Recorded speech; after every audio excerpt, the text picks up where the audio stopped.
अस्सलामुअलैकुम, welcome back to my channel lifestyle with Rooj में। आज जो मैं आप लोगों के लिए रेसिपी लेकर आई हूँ वो है टिक्के की रेसिपी। चले आए बिना टाइम वेस्ट किए हुए हम अपनी रेसिपी की तरफ चलते हैं। सबसे पहले मैंने इसके लिए 2 किलो के करीब टिक्के के पीस लिए थे।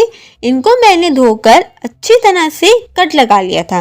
फिर मैंने इसके अंदर दही 1 कप, लहसुन अदरक का पेस्ट 1 टेबल स्पून, 4 से 5 टेबल स्पून नींबू का रस शामिल कर लिया। नेशनल टिक्का मसाला 1 पैकेट, मैंने 1 पैकेट में से 2-3 टेबल स्पून बचा लिए थे क्योंकि ये हल्का स्पाइसी होता है और अगर आपको ज़्यादा स्पाइसी पसंद है तो आप पूरा पैकेट डाल दें। मुझे इसमें कुछ एक्स्ट्रा डालने की ज़रूरत नहीं पड़ी।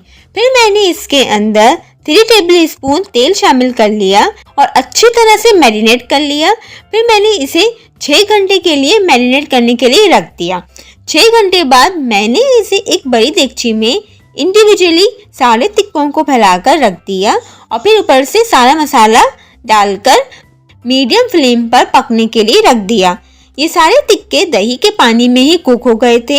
इस प्रोसेस में मुझे 8 से 9 मिनट लगे हैं। और दूसरी तरफ मैंने कोयला गरम किया। जब टिक्के डन हो गए फिर मैंने टिक्कों पर कोयलों का धुआं दिया और इस स्टेज पर टिक्के तैयार हो गए थे। अब मैंने इसको ग्रिल इफेक्ट देने के लिए सबसे पहले मैंने ग्रिल पैन को गर्म किया और इसे हल्का सा ऑयल से ग्रीस कर लिया और एक एक टिक्का उठाकर रखती रही और इस तरह से मैंने सारे टिक्के रेडी कर लिए। ये इंस्टेंट तरीका है। टिक्के अच्छी तरह से पक गए थे, बहुत ही लाजवाब बने थे। मुझे इसमें ज़्यादा मेहनत भी नहीं करनी पड़ी। ऊपर से मैंने चाट मसाला और हरा धनिया डालकर पराठों के साथ सर्व किया। मैंने इसे छोलों, आलू की तरकारी, सलाद और रायते के साथ सर्व किया था।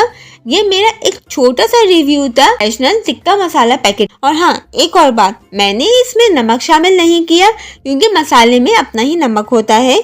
और हाँ, अगर आपको नमक कम या ज़्यादा लगे तो आप अपने टेस्ट के हिसाब से डाल सकते हैं।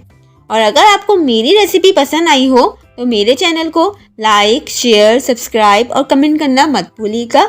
और कमेंट में मुझे ज़रूर बताइएगा कि आपको मेरी रेसिपी कैसी लगी। और अभी तक जिन लोगों ने मेरे चैनल को सब्सक्राइब नहीं किया तो प्लीज़ मेरे चैनल को सब्सक्राइब कर दें और साथ ही बेल आइकन के बटन को भी प्रेस कर दें ताकि आपको मेरी आने वाली हर नई वीडियो मिल सके। और अपने बहुत सा ख्याल रखिएगा।